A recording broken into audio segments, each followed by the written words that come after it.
welcome everyone to tonight's after show. Myself and my special guest, Nine from Nine Nerd Yards, will be breaking down, discussing, spoiling what I consider to be maybe the best episode of the season so far. But hold on, before you throw your waters across the room and spit out your dinner, there were some pretty terrible stuff that we'll get into. But really speaking, Nine, I was pretty locked in, especially the back half of the episode was like, whoa, layers and complexity and I depth, like that. development. Well, I wasn't expecting that from that show. Yeah.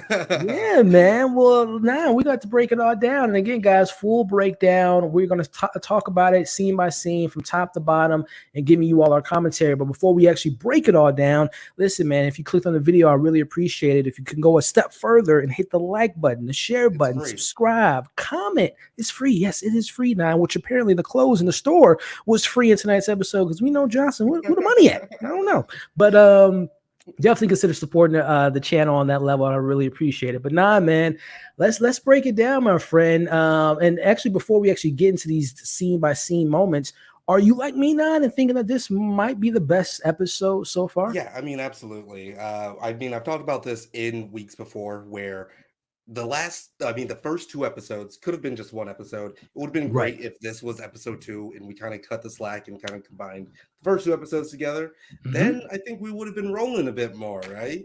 But this being that, we're at the halfway of the season, I was like a little too late, right? Yeah. Our first scene here, good morning, Angel. Time to go shopping.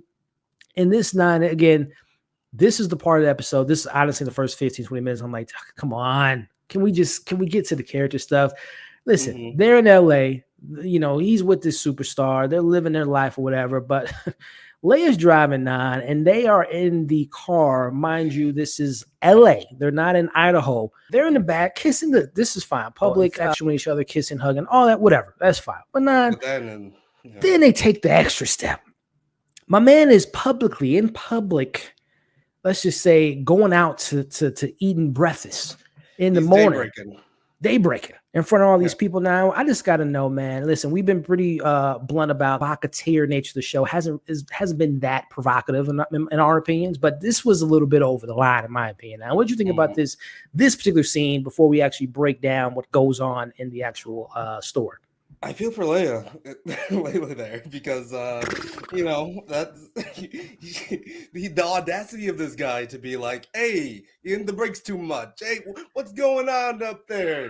We trying to get a freak on. Trying to get it on." It's like, come on, you don't got a driver throughout this episode just because I like the non-linear storytelling that they were doing in the beginning, right? Yeah. The cut to back and forth, and then there was kind of I don't know if I can say it's a reveal, but when they do show that it's Tedros opening the blinds for her, I feel like they're kind of subliminally trying to plant those scenes in her head where it's just Leia opening the blinds for her, right? Then, slowly but surely kind of taking over. Yeah. And then now it's him doing that. So Layla is going to be the first one. I mean, the last one forced out, but maybe the book will stop with her eventually if she's not already turning heel. But who knows? Listen, I would have been turning heel at this point, man. Ain't no way I'm driving Miss Daisy and y'all in the back getting on like Donkey Kong, man, in the middle of the day. About the risk. Listen, if the police come up, Nine, that's you're in trouble.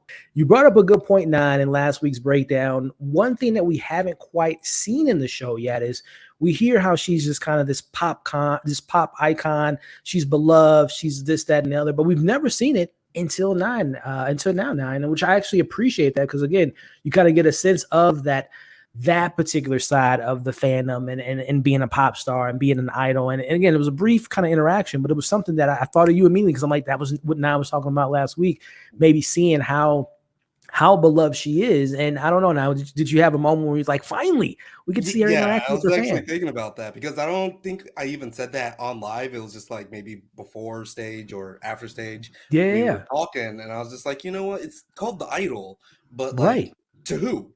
Exactly. We haven't seen any of her fans. Yep. We haven't really seen any type of glorification of who she is, who is this person.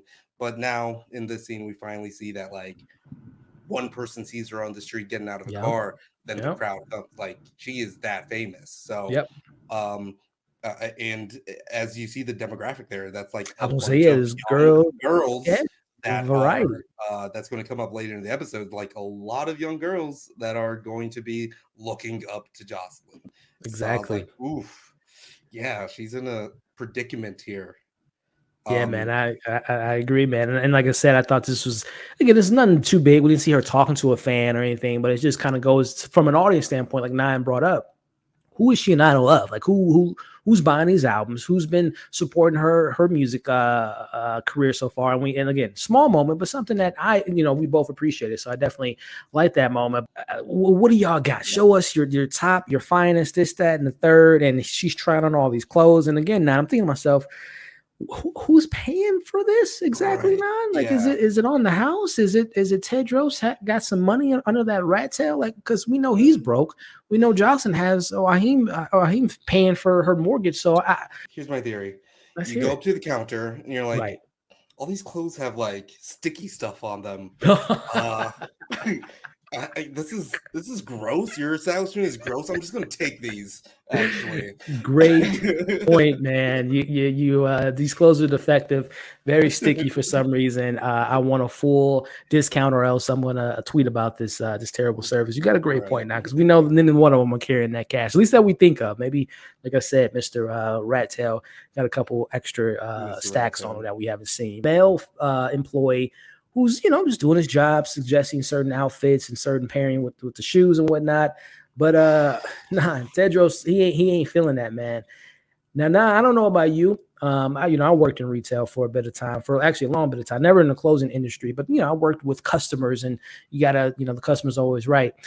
Nah, this would have been some furniture moving, man. If this man with this rat tails coming to me, threatening me, talking about, you want me to stomp you and query you outside and curve, I'm like, bro, let's do it. Let's make it happen. Just say the move. exactly. Just say the move, Tedros, I and was we can like, make it you're happen. not him. You are You're not that that guy, bro. guy. Come To on, me, man. I'm looking at the rat tail and I'm going to drag him by. And it's not the first time. I mean, it's not the only time in this episode where we see him Yeah, just do he these feels things where I'm threatened. like, Yeah, yo, if that was me, yeah. ha ha ha ha ha. How they cut between Leia, and she's telling the crew what's going on, and how the situation with Tedros, he's becoming more controlling over the situation, and they're driving over there, and then we're cutting in between these scenes of Tedros talking about, we get a Kanye West name drop in tonight's episode with a very famous producer that Kanye works with, and we get that. Yes, yeah. Wouldn't that be something? He pops up in some of these episodes. That would be pretty wild. But we see Tedros, as you kind of alluded to, he's making himself very much so the replacement of Leia, where he's telling her, "Are you challenged in the head? Did you not hear what I said? I am in control now." And we don't just stop there, man. We go from, and we met Andres, I think was his name, which is her personal chef. We met him last week or the week before. And, he seems to be a nice guy and cook a food. But I can't believe I'm going to say this, Nine, but there was two moments in tonight's episode where I actually sided with Tedros. Because now I don't know about you. But there's boundaries, between employees and the employer. And my man, that's a little bit. They were. I don't know. Now, am I A tripping? moment. They were Am I sharing a tripping? moment for sure. They were sharing a moment. Weeknd's acting before this, or before Oh, I came on, touch on but it. Touch like, on it. I think he actually did a good job in this episode. Like if it's his job to be a creep, Oh, nailed it. he's You know what I giving him mean? the award. Nailed it, right? Yeah. Like he did that, and like the way his kind of like his face drops at every kind of like challenge, or when anybody says no, that was like, I was like, oh yeah, this is making me a bit uncomfortable. I got to say now, like I said earlier, not only was this the best episode from a narrative perspective, but from a performance perspective, Lily's been doing her thing this whole show. But the weekend to me has been, as I said earlier, kind of jokingly, it's been the weekday. It hasn't been any, he's been the weekday throughout this series. But tonight's episode, like you kind of touched on now, yeah, he's giving me some, he's emoting properly in the scenes that need to be. He is a creep to the highest degree. But yeah, there are moments like you just mentioned here where it's just like, yeah, that's a face you want to punch, especially as what he says to Leia. That's a face you want to punch when he says to the guy at the store. So yeah, he's getting under our skin, which I think is the intent of this character. We're not supposed to root for him, or I mean, I'm sure there's probably some people out there that is like, yeah, this is my hero. And, you know how those people are. But yeah, no, I think he did a really solid job of being that asshole of a character very well. But then later on, like I said, not only did I feel like he's, get your thoughts on the whole Andre scene, but later when he's having a conversation with Xavier and Leia, like, wait a minute, I'm supposed to be the bad guy? Y'all allowing her mom to beat her like she's a doll? Like, so it was like moments where I'm like, yo, not only from a performance, but like the character he's saying the right thing. Very insidious character. And I think he nailed it this episode with all of the tones. Like he's remaining consistent, right? That's true. With his character base and like what love it or hate it, the little tidbits that we've seen from him throughout like the last two episodes are coming to fruition of like, oh, this is how he forms his cult. I gotta side with him. I gotta side with him. He has a point. He has a point. It's only because it was just like they were sharing a moment, right? Yeah, she was like, "What do you think, Andres?" He's like, "Oh, no, let me tell you here, mommy."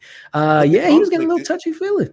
The conflict is that she did that first, right? She's like, yeah, right, and I'm like, okay, so like, how do you really manage that? Because it seems like that's just something they do, right? Yeah, and who's to say that the photo that we'll talk about later, who's to say that wasn't Andre? You know what I'm saying? Or Andres. We don't know who the mystery man was behind the camera.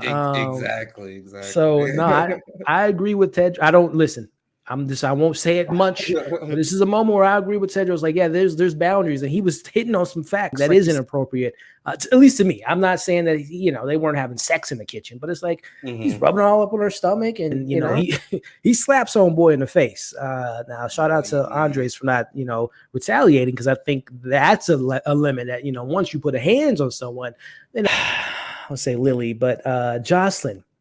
She goes ahead and again, whether it was sexual or not, who's to say, but the fact that she went ahead and sided with Tedros speaks a lot to the relationship and how much he's gotten his hands into her and he's in her head, because he says, you're out of here. And he's like, I don't listen to you, bro. So shout out to Andres for at least saying that and not completely bending over, but he gets the word from her that it is over. She fires him and has him be sent home. So, Any more thoughts on Andres, man? Do you think he's going to come back now at any point in the season, maybe poison Tedros' food on the low?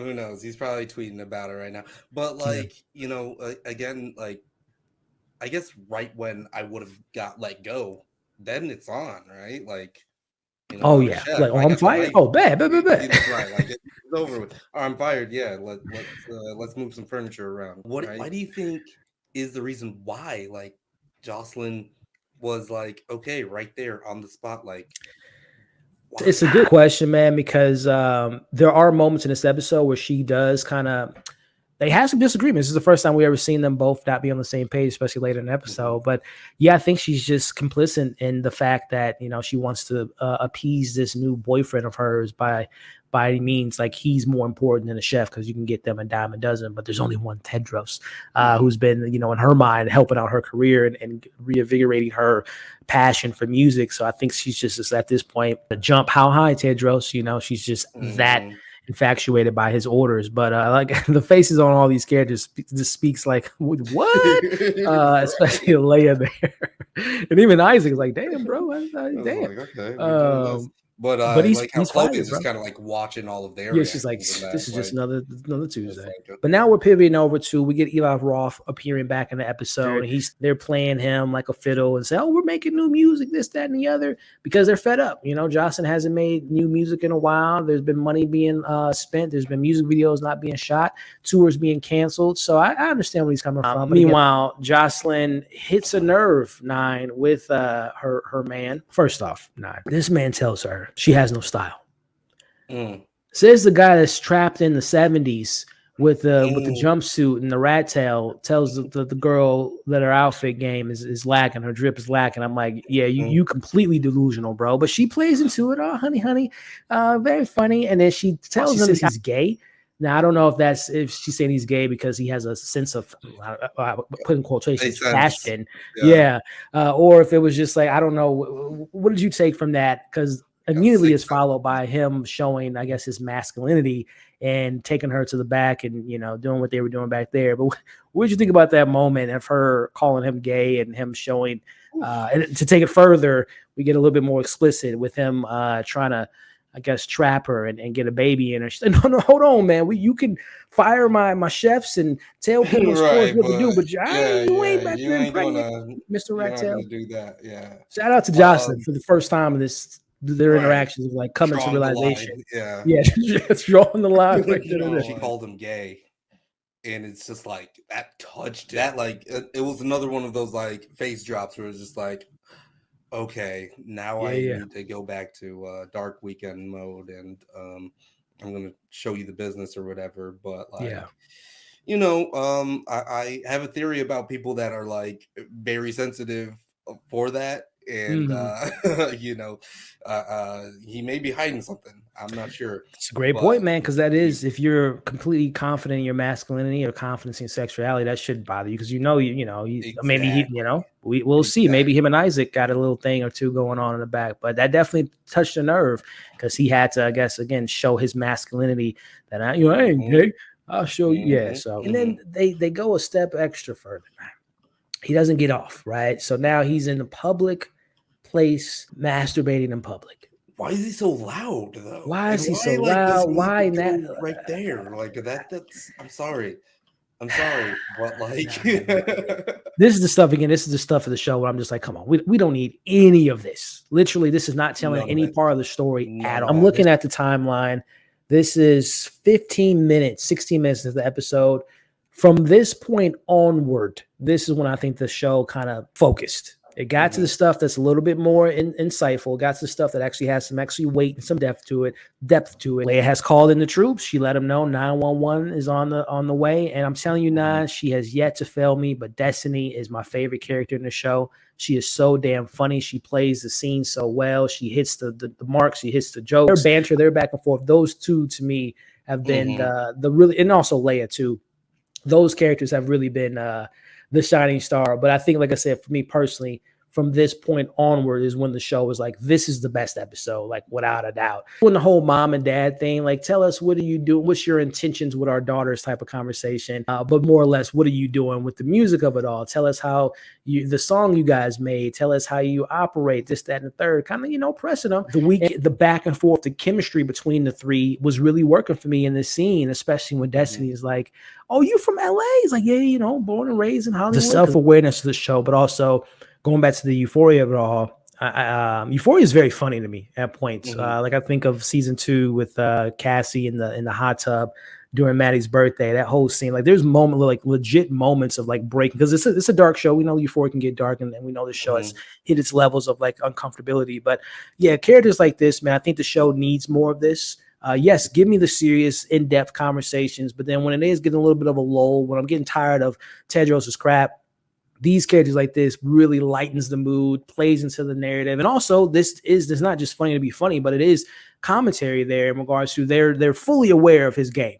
Because as we follow through with this scene now, and I'm thinking to myself, I was going to write off the show at this point. So I'm like, if they're trying to make me believe that they believe Tedros because the whole thing is, you got to make her focus. Can you work under these conditions, Johnson? Are you and Tedros a good pair? It's like, yeah. And like, well, all right, if this is true, give me I'm gonna give y'all 2 weeks to make music. And then we have them leaving, and they say to Leia, I love him. He's great. I'm like, bro, I hope this show is joking right now that they didn't just buy this man's BS.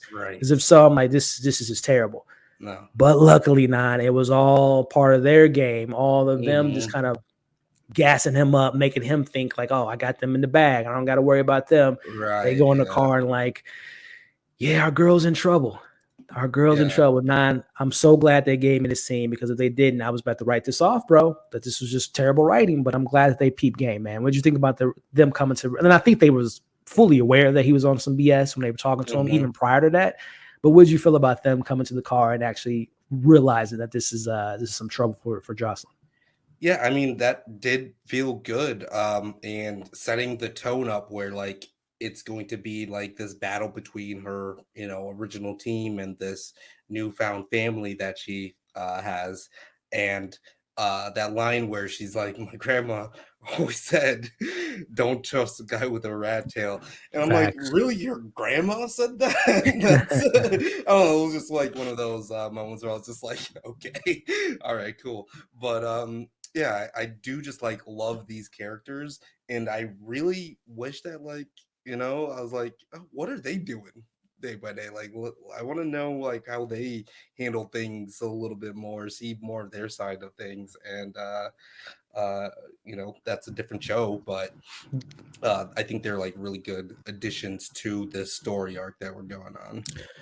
Now you brought up something right there as far as like consistency and just the where the show's headed, and like focusing on like characters like this. And this just makes me go back to like the initial reports of what the intention of the show is supposed to be before the original director was, not let go, but she walked away from the project due to toxicity on the set and whatnot.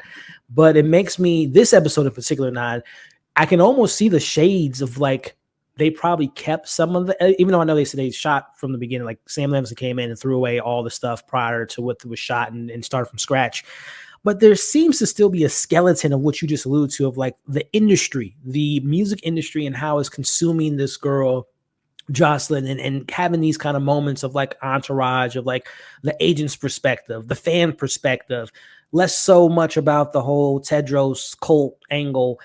So you brought up a good point to me now, where it's like you can see the shades of like where the show is almost like a Jekyll and Hyde, where it had a direction, but then it sometimes feels directionless. It sometimes meanders and focuses on giving pleasure in a car and having a sex scene here. It's like this filler moments versus like these in-depth moments. So I don't know, man. This episode to me was a perfect example of like there was something there at one point in time. Exactly.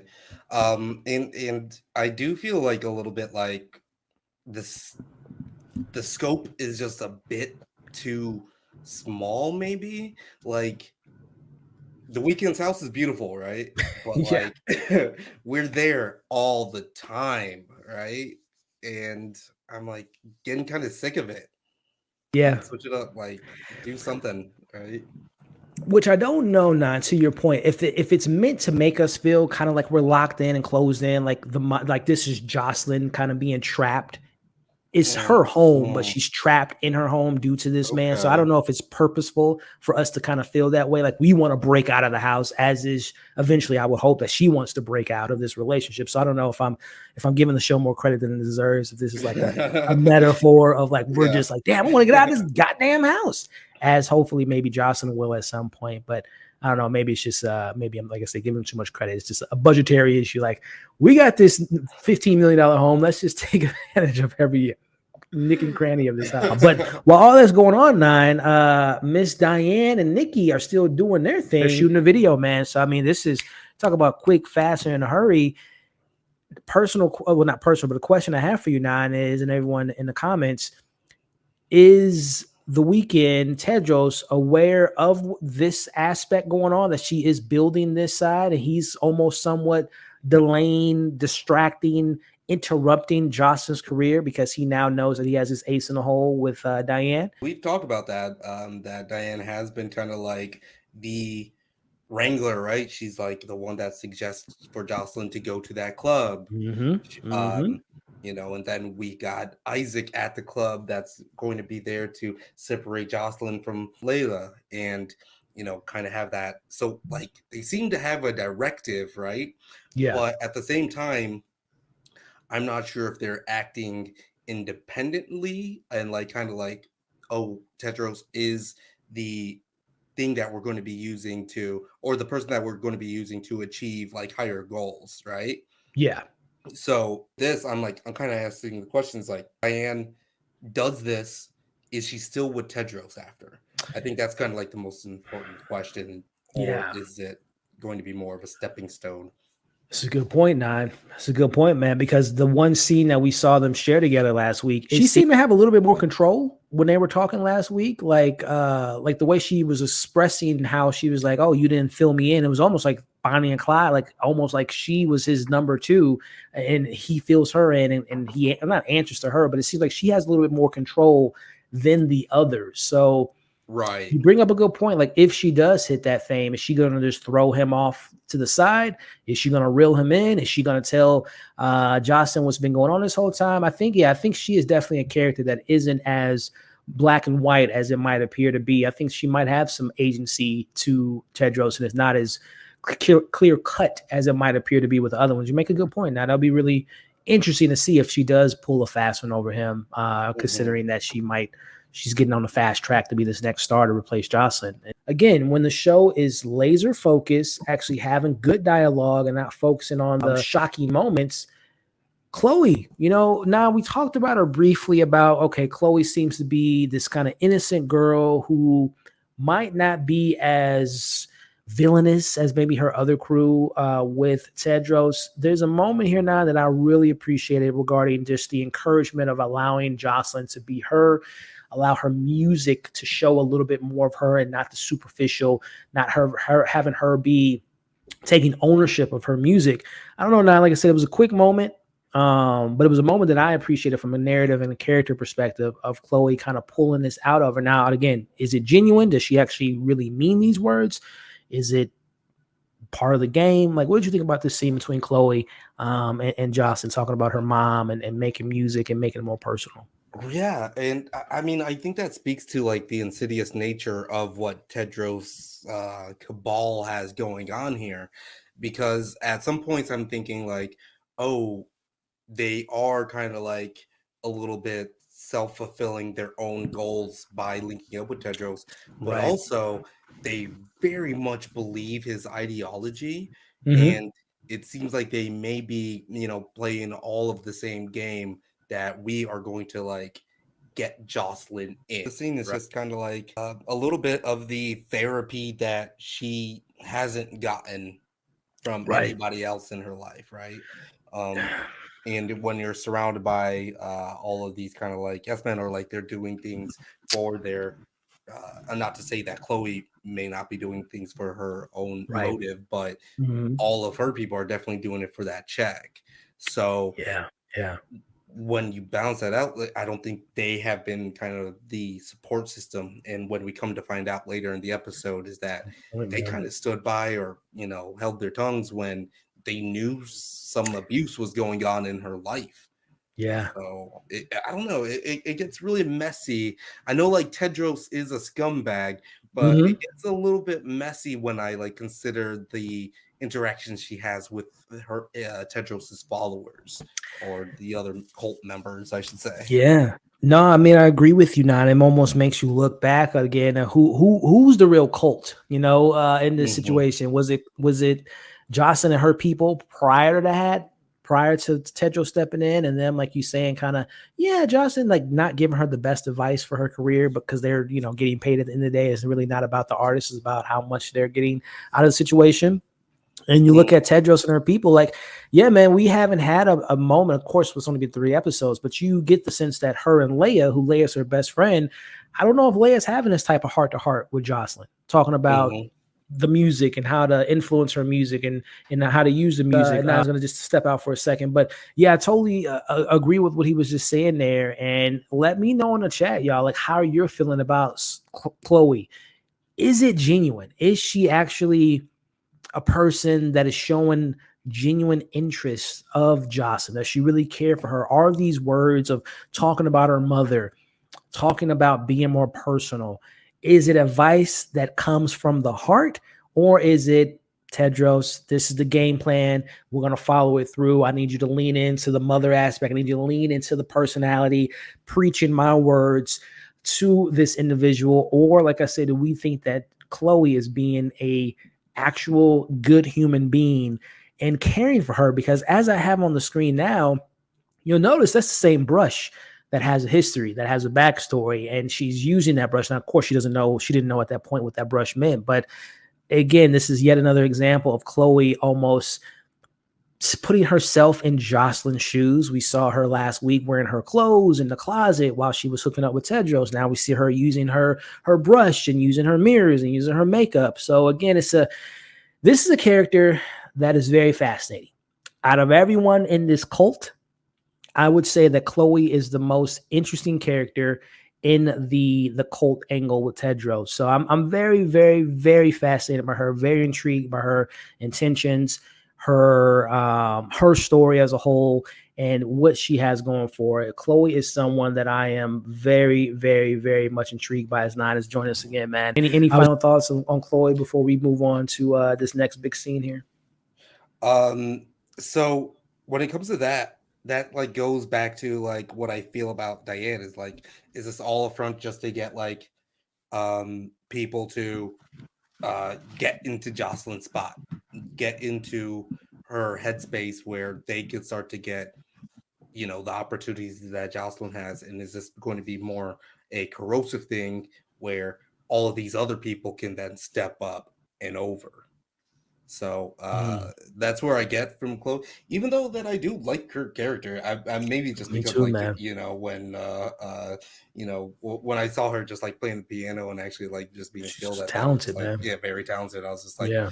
I mean that's she seems cool, just kind of like weird. And actually, one of our viewers here watching us live is mentioning that maybe they believe that Chloe was the one that brought not necessarily a brush, but brought in the aspect of like her vulnerabilities of not feeling like her music is personal, that it was like a little, little finger in the Game of Thrones, a little bird chirping away and telling, Tedros, hey, maybe you should lean into the idea of her playing to her personal side, her being more authentic. So I say all that to say what it brings us down to. Chloe is a fascinating character. And again, when the show is focused, Nine, when it has these more personal character moments and not worrying about how we're going to, get these viewers uncomfortable with someone getting eaten out in a public place. Right. These moments here is when like you can see the writing on the wall. Now you can see the show is like it's trying to break out of this mold of being a terribly written show. Yeah. And it's like moments like this, characters like this, writing like this is what gives me hope that there is something.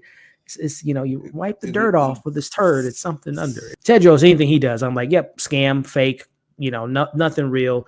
But he's able to stick his, he is a vampire, not maybe to the literal sense, but he sticks his fangs. Well, he's in the daylight, Nine, so kind of, unless we're following the folklore of vampires, he's out in public. Those vampire qualities on full display in this scene, man, because he's talking to Xavier, and he's looking for Xavier to give him a BS answer regarding like he's the creative head, and he's like, creative is trash, and he's like, do you agree? And he's like, yeah, I do agree. And he's like kind of caught off guard because everyone else has been kind of doing the Hollywood thing where it's just like, yeah, I love my job, no, I think it's pretty good. But he's like, no, it is pretty trash. Infamous photo from episode 1 that didn't really disrupt her career or anything. If anything, it made her, I don't know, more famous maybe in a certain extent. They should use that photo and use it as an album cover as they do Coke together. Now, first off, album covers, I don't know how big album covers are nowadays, in my opinion, now, because people don't buy albums. They don't buy CDs.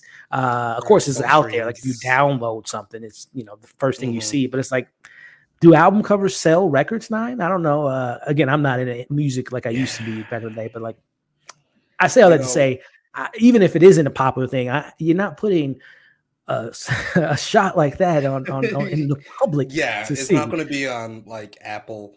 Like, just on Spotify or whatever as the thing. Like, there's going to be alternate ones. And Tedros kind of being on the same side, kind of having a bonding moment, which kind of perfectly leads us into, speaking of bonding and this kind of broken family of these characters. We have a scene between Isaac and Jocelyn, almost like Tedros is in the back of his head. Like, again, it's not perfect. You know, we saw him last week doing a whole shock collar when he was thrusting in the air, but he's not hitting the notes he wants to. And it kind of pivots over to, again, yet another, which I think the show, when it actually sits down and talks about some of the kind of hypocrisy, not hypocrisies, but kind of the lifestyle of some of these artists, how they use tragedy. He brings up Robert Plant, who infamously lost his son and made a song about it and whatnot. And he used that pain to write what they consider to be, and I would agree, one of the greatest songs that Robert Plant has put out there. I don't know, man. It was like conversations like this, and it's another conversation at the dinner table when I'm like, if this was the show, this is it. You know what I'm saying? And I don't know, now, what did you feel about this scene with never saying no? And this whole idea, going back to your question earlier about being a content creator, is like, do I make this video even though I'm tired and don't want to? I might not be in the right space, but this might be the best video I've ever made. If you're a music artist, like, I just lost a parent or I just lost something important to me. Should I pour it all out in the music? Like, I thought that was a very fascinating conversation. Here for me to say, like, I do like this episode. It is it's a It's the solid best of the season. entry Yeah. of the show. And then this little hangout spot that they got going on, I was just like, this is kind of like cool a little bit, right? Like, everyone's just kind of like jamming out. These talented people just kind of like getting together and then, you know, jamming out and like critiquing their own work and like kind of you know, putting themselves out there. I think that's actually like a really cool thing, right? Yeah. But the circumstances around how they got there is just like really weird and messed up, which I like that dynamic in the show. And then pivoting over to, like I said, just taking yourself out of the scene and just thinking from it from like an actual human, you know, conversation about when. And I've always been someone that, you know, you never know the opportunity that you said no to could have been the biggest opportunity you might have missed out on. So like, even at this moment, even though this show has yet to like thoughtfully provoke me at any sense from these 3 episodes, this episode to me had the most intrigue, the most like actual genuine, like, these feel like actual people versus the other 2 episodes. This feel like what this is, this fantasy la la land and not like actual reality. So yeah, it's like this scene, man, really stood out to me. Followed by, which I think is, and also too, they have a scene where saying no, Jocelyn challenges Isaac to kiss. I can't think of the producer's name, but to kiss her, and he does that. And then he said, "Oh, well, would you do that if Lila was here? Leia was here?" He's, "Oh, yeah, I would." Which, I mean, yeah, why wouldn't he? They're not boyfriend and girlfriend. I don't blame him for his answer. But the whole thing from Jocelyn was like, you know, someone you're romantically involved with, wouldn't you feel bad? Like, no, if this is the whole thing of saying no. But then 9, I think it might be a little foreshadowing, when Jocelyn says, "Well, what if I told you to kiss me?" He says no. And the reason he says no is because Tedros would kill him. Now, I don't know if that is going to be a little thing that she's going to keep in her back pocket, if we are assuming that Jocelyn will break out of this vampirist trance that he has her in. And he's going to say, "Hey, come over here, Isaac, give me a little kissy, rubby-dubby, whatever," and using that line against him because he knows that that's a line that can be crossed. So she has some, again, I don't know how smart Jocelyn is, but calling Tedros gay, challenging his masculinity, gets on his nerve. His number 2 or Isaac, wherever position of power he's in, if I get him to kiss me, that might break down the group from within. So does Jocelyn, Nana, is she taking notes? Is she keeping this in her memory bank to use this against Tedros at some point later down the road? I mean, that's the problem that I have with Jocelyn the most. Is like, aren't you at least a little bit curious or inquisitive? Like, why? You know, get back to your 5-year-old self and just keep on asking, like, why? And I mean, that's the same thing that Tedros does later in the episode. It's just like, trying to dig deep, right? Why is he the only person that is allowed to dig deeper into someone's, you know, feelings and psyche and everything? Right. Why is the question that Jocelyn should be asking everybody else, especially when she has a moment. It really matters, and it feels like then it's just like Jocelyn is just like way too gullible, right? And that's what I don't like. I don't like how gullible she is, or like how easily Tedros was able to infiltrate into that. You make a lot of good points, Nine. Again, this episode, if any, have showed me that I think we talked about it maybe in episode 1, that maybe this whole gullibleness and kind of, turn a blind eye is maybe purposeful, that she is, this whole thing of like self-destruction. Mother recently passed away. She's directionless. She doesn't know where to go. I'm hopeful, Nine, because I would go, because she has a moment in this episode when we get to the dinner table, which was the best episode to me, or the best moment of the episode, besides the one we just talked about, when she says to him, you just got in the industry. I've been doing this for 10 years. So when she said that line to me, now that almost gave me a sense of like, yo, she's very assertive. She's very intuitive. She's very aware of her surroundings. She allows people to think that she's dumb, which might be part of her whole shtick of like, stereotypical blondie, one ear and out the other, not paying attention. But that's her superpower. It's just she can blend in and pretend that she isn't paying attention. Like I think of episode 1 when like she's looking up at her and she cuts it on when she's at last week's episode at the video shoot. She cuts it on. So I think she has an inner Nine to step up for herself, stand up for herself. But I think she also likes blending the line of being kind of on the edge of like, is she here? Is she not? Is she fading in and out? Which might speak to, the conversation we're going to have about her mother a little bit here in a second. So I don't know. I'm giving her more benefit than a doubt than what the show is giving me. I think that Jocelyn's very aware of the surroundings that she's put herself in. But I could be wrong. I could be 100% wrong. This to me, like, this is a great scene, Nine. The conversation gets brought up regarding, first off, Jocelyn is thanking everyone, or in particularly Tedros and Chloe and the whole crew. She's like, I'm very thankful for you all. You've given me hope. You've shown me happiness because I haven't had this in so long. So, she's found her family essentially. Then we get into this conversation now where Xavier is kind of, promote or not pushed up by Tedros. Say, hey man, let her know what we talked about earlier, and he lets her know that the idea is to use that shot on the internet and use it as the album cover. And Jocelyn's like, well, it's not a bad idea, but I don't think it's the best idea because of I want to be taken more seriously. And then this is another like industry conversation, not only from like music, but like movie stars, directors, like anyone within the entertainment industry. It's that boundary of like allowing the internet to shape a narrative and to play along with it, to create your persona versus you taking agency and creating your own legacy, creating your own narrative. And how Jocelyn, going back to our conversation about, is she really that numb to what's going on? She's like, no, she's very aware they're capitalizing off of this situation. The internet, about certain outlets playing to her like, oh, she's a woman, she should be able to do this. Like, even those people that support me are taking advantage of me. So that line, I've been 10 years in the game line, those are moments that shows me that Jocelyn's is aware of the ins and outs of everything going on. But I don't know. Now, this was such an interesting conversation, and it gets a little, I don't say tense, Phil, but Tedros and Jocelyn kind of butt heads. Like, okay, you talk about music. I'm not new to this. I'm true to this. This was a conversation now. And before we get to the dark parts of it with the mother reveal, but what did you think about just that? And the joke. This was the funniest episode too. The comedy worked. The whole picture that we know what was out there. New music coming soon. Like little things like that. I'm like, yeah. I don't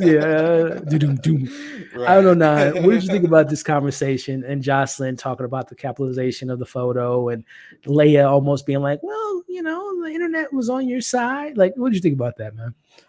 Let me say that like this is where it's like Lily Rose Depp actually sold me on everything. It's like, yeah, go on, do bigger, better things after this. Because I think her performance and like her line delivery on this was actually pretty phenomenal. And it's very interesting when they could let the tension build, right? Yes. And when we're talking about a scene where it's officially like we are family now, like it's a new family, they're toasting to it, right? And she's like thanking Tedros for what I thought was interesting. The words that she used was having so much fun I've never had so much fun, right? I think is what she said. I believe But so. Yeah.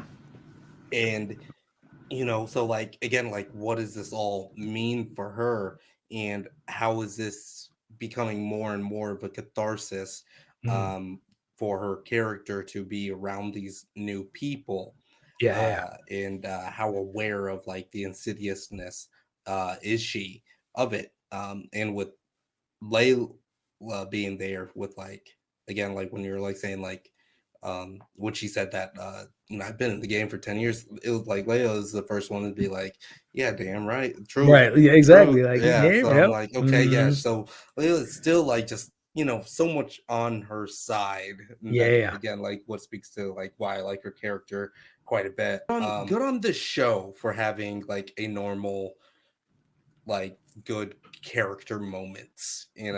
Yeah, good yeah. on the show, because I did not think that this type of thing was coming. I didn't think it was possible, not because Coming. not only that, and to go back on your comment earlier in this breakdown, Tedros, nine. So as we pivot over to like this bond and them having just like I said, a normal conversation. It wasn't zip zap. Let's be inappropriate. Let's be sappy. Let's be provocative. It's like this feels genuine. This feels like a group of people. Mm-hmm. Obviously, living in a much lavish lifestyle than myself, in the back of this $1 billion house, eating probably the best food. Well, I don't know where they got the Mm-hmm. food from because she don't got I mean, yeah, no she chef probably no anymore. chef. They might have ordered, They but it's Uber Eats it, right. Or hey, Door dashed it. Tedros, a man of many talents, and Right, potentially. right, right, Yeah, right. I'm joking. But the conversation gets serious now because this is where Jocelyn is very self-aware that her music is not what she wants to be. It's not, she wants to be taken seriously. And like you mentioned, and I can't believe I'm saying this again. I mentioned how Tedros was right in the situation of maybe calling out the chef for getting a little bit too handsy. But then when he's like, why?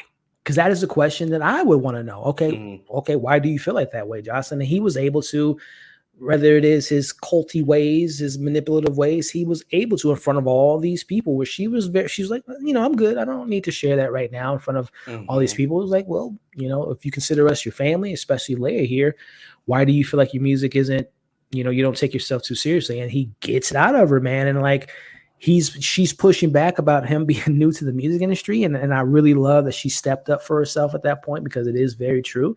Again, this is the second time in this episode where she told Tedros, hey, ain't no babies in me no time soon, bro. And Mm-hmm. and here, like checking him, like, okay, Tedros, I'll play your games Right. for a minute, but I've We're been not doing this a there. lot longer. Exactly. Mm-hmm. So, and I think you hit the nail on the head where, like, when I'm watching this now, I'm sitting up in my seat, like, because you feel like I didn't think anyone was going to like throw water or stab someone, but I'm like, yo, you feel the The tension. tension is building, right? Yeah, man, I loved it, and we see Xavier takes Tedros' side. We see Leia takes her side at this moment, and we're seeing kind of the lines being drawn. But then she takes it a step further, and she says she doesn't feel like she's relatable. Her situation is relatable, and this is where Mm-hmm. we get the big reveal. Me and you talked about it in episode 1, where we assumed that her mother was an integral part of her life because it's what set her off. It took her down this mental breakdown, but we didn't know if her mother was like a good influence because we hear a lot of these stories of parents that put their kids in music and movies early that sometimes is not always great. Sometimes the parents are trying to live through their kids and they push them too far and they don't allow them to be kids. But it's pretty much revealed in this scene now that she, as they call her, she was a rare breed. And we learned that in order to make Jocelyn focus and to stay motivated, she would beat her, hit her Mm-hmm. in spots that wouldn't be noticeable, which I have in my notes here. Excuse me, which I have in my notes here. And I want to get your thoughts on this. Is that a little bit of insight of why she punishes herself when she's pleasuring Right. herself? Does that anything to do with her mom? Yeah. Like, is that Yeah. tied to that trauma?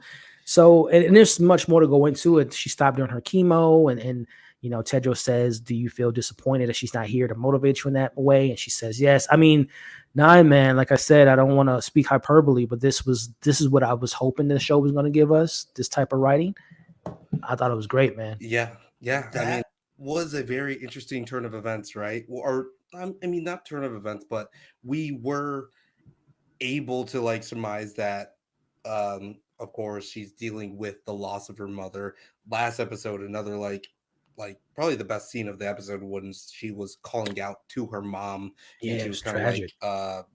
you know breaking herself on stage to kind of fulfill her what I think is actually her mom's ideology that's kind of been, I mean, daybreaked into her. Yeah, good point. Because we were thinking And it's Tedros, like, you can push yourself down. No, it's her mom that would have been like, and get her it in, mom. or I'm gonna hurt you. And maybe that's explains the glass So breaking and stuff. Yeah.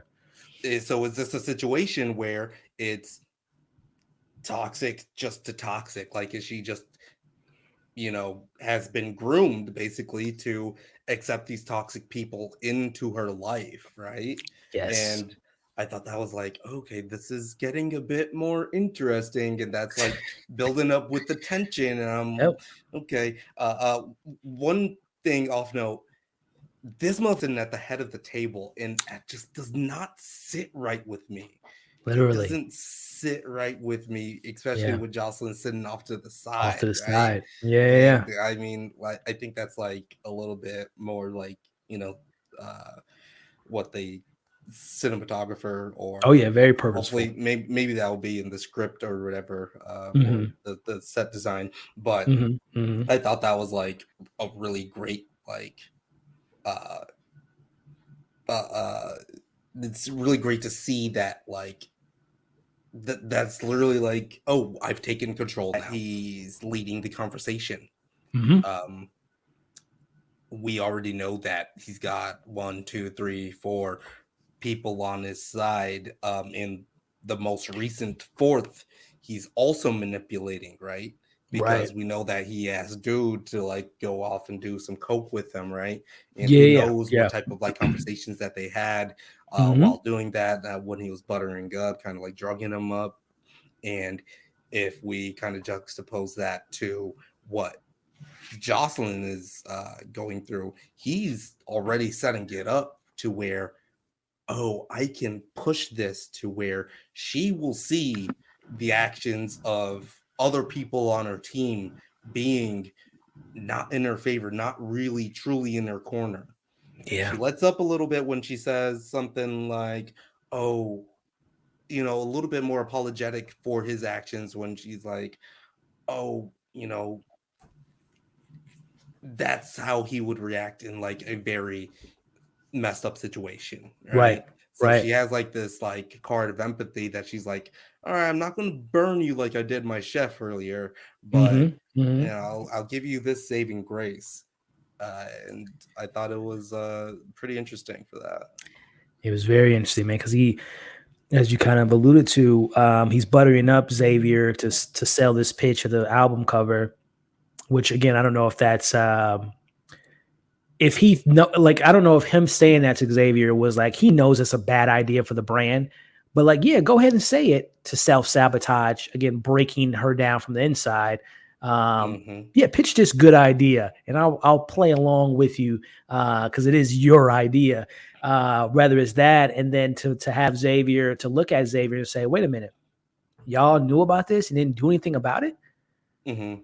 Or Xander. Xander, yeah. Yeah, Xander. Xander is called out because, and also Leia. Now she didn't. I'm surprised that he didn't lean into Leia as much as I would have thought, because he's always been on Leia, like calling her this, that, and the other, and pointing out her flaws. I'm surprised he didn't lean in heavily into Leia. Like, why didn't you stop it? You supposed to be her best friend, and you allowing this type of behavior. But nonetheless, Mm-hmm. man, he points out, I think, as you kind of alluded to, Nine, is like at this point, maybe Jocelyn's realizing the people surrounding me haven't been there for me like I think so. Because why haven't she stopped this? Why didn't they stop this behavior for my mom? Which even gets even more in depth when, Tedros again just dives deeper. The trauma, use it to your advantage, as well as, do you miss that beating that your mom used to give you? And she admits and says, yeah. So it's a lot of character stuff, character work that we get in this moment, that I really thought, like, if the show just were to lean more into this would be something that we would be really diving deeper into and really enjoying. But it's just too far in between. But I'm hoping that this is just a stepping stone for more of these type of moments. But unfortunately for me, I don't know how you feel about it as we wrap up the episode 9. He tells her, he has Leia go to bed. Freaking Isaac is like, yes, master, and takes her away. He tells Jocelyn to go get that brush, and she says yes. She The goes episode should upstairs. have cut there. The cut right there. It should have been because, like right good done. gosh. We proceed to see them cutting between the morning after, him bathing her, and the night before the morning, as we see that he takes the brush, and I don't know why Xavier's there to watch this. I thought he Oh, was by the also way, doing it. I might have to. Well, I don't know I if thought I'll he was rewatch it. like, He might have oh, not. I'm gonna have to skim through this little screenshots here and see if he does. But and also, someone mentioned in the comments. I do agree the music was great in tonight's episode. The two singles that we got from the weekend, I thought were pretty solid songs, and it played perfectly into a lot of the scenes. But right. the scene 9, we cut to seeing him using that brush on her. And for a minute there, now I'm assuming that he just did what her mom did, which was spanking her on her, on her butt. For a second, 9, and maybe I missed it. Maybe it is what I thought in my head. I thought that he was using it as a sex toy on her for a second there. But correct me if I'm wrong. He was beating her. He wasn't using it in a sexual nature. Correct. Right. Okay. And I mean, but they kind of like, but it was kind of weird. It is kind of sexual because she like grabs the brush and she like comes out with like, I mean, the style and like the lingerie that she had on. It's like, obviously supposed to invoke some type of sexual arousal or whatever. But like, right. I mean, with the scene that we just got, and then to transition it to that, I was like, and everybody's watching. Weird.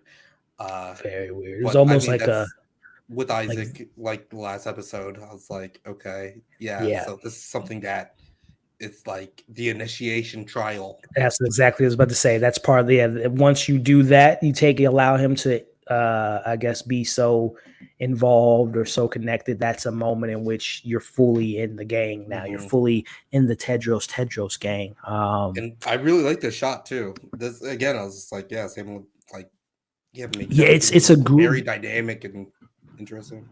The music, the shot selections are great. It's just, again, the intentions of the scene of it's just like, I don't need to see all of that to invoke this particular moment. But again, to speak to the moment, we end with her, again, beautifully shot. And I just, it's just like, you just want Jocelyn to get out of this toxic situation. Are you able to think about this? Is that the last episode ended with Layla looking at Tedros, and her face was also like obscured, like half illuminated, half in the darkness. And I took that to mean that like, oh, she's on the fence about everything. She had just like hooked up with Isaac or whatever, but she seems to be like looking at him kind of like still half on the fence, half everything. So I'm wondering if they're kind of like alluding back to like this uncertainty where it's like, okay, she is, still on the fence. Like she's in the sunken place. Like she's like, trying to get out of this trance almost. And she's going to be like diving a little bit more, and like, that we're looking at that shot with the perspective of like, are we ever going to get it like fully in the light, or if we're right, or she fully in the darkness, right? So good point, man. Nah, that's about that. Very, very much. Or I might be giving them a lot more credit. We're giving the show a lot more credit than it deserves, 9, I think. But we're going to play along with it here as we break it down with our late night discussions here. Every episode has in it somewhat of a ritual type of situation. Episode 1, you can sing now. He cuts the hole out of the cloth so she can breathe. Episode 2, as you just mentioned, the singing ceremony of broken family traditions or songs they sing at night, to the brush scene. So I think it is very much intentional to this extent, and I think you're onto something. People aren't the biggest fan of his work, and I understand why, but there is a level of genius to his work. I will give him some credit for that. Like, I do think he is a very auteur director when focused, when he has a certain reins held down to him, so he doesn't go too far into his Sam Levinson isms. But I think, to your point now, that this is very intentional. This is very a symbol of things to see from Jocelyn. One foot in, one foot out. It's like she's the good angel, the dark angel. She's, again, we talked about it I think that she is very aware of this being a very toxic situation. But based on the conversation you mentioned earlier with her, allowing her mom to kind of plant that seed in her to allow herself to put herself in these situations, because Tedros might be a mom 2.0 in a sense of like pushing her to her limits. So I think it's a little bit of like, she's, as he said it at the dinner table, you got to take risk. And I think she's allowing herself to be abused from her mother, be abused by Tedros, whether it's verbally or physically, because it gets the best out of her. So it's interesting, again, man. I'm only saying this because, yeah, I'm familiar with like Sam Levinson's work. He is very much into color theory. If you watch Euphoria, it is all very about intentional. like very intentional about all of his framing and the colors and lighting that he uses. So that shot, I was just like, oh, okay. Like, I think one of the best, coolest shots, well, two shots as we break down Sam Levinson's filmography. Euphoria season 1 with Rue on the floor and going up and down the twisting. Yeah, that was one of the coolest shots I've ever seen in my life, especially on television. Season 2, the season 1 premiere, when Jules and Rue were seeing each other for the first time at the party, and it was like cutting in and out of their faces. Right. I'm like, yeah, exactly. This is the most creative dude on HBO right now. So, like, again, I know people aren't, and rightfully so. He does have some moments where it's just like, can someone talk to him and sit him down and tell him this is not good writing? Get that guy out of the bathroom and let him come back to set. Yes, that was very purposeful, ladies and gentlemen. The guy that's locked in the bathroom is probably still in the bathroom, episode 1. That is purposely letting y'all know that whoever controls him is in the bathroom. But no, there is a genius to Sam Levinson that I really appreciate, and I think it sometimes gets lost in the sauce because of sometimes the way he approaches the story. So no, I think you're totally right on the symbol at the end, and also the fool is, if we're going all along with this transformation, this kind of baptism of a sorts. She's new. I think this is the new Jocelyn, at least for the coming weeks. Like, I think she will fully be invested in the whole Tedros experience. And I don't know what it's going to take. Leia being hurt, Diane coming up, behind her back, the label dropping her. It's going to take something for, first off, where's her dad? We talk about her mom a lot.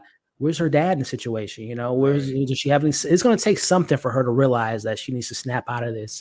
Maybe it's going to be him actually like physically harming her in a way that's not sexually, intended to be. So, but right now, she's fully invested into this experience. As we see from the shot, she tells him, "Thank you for taking care of me," as we end the episode.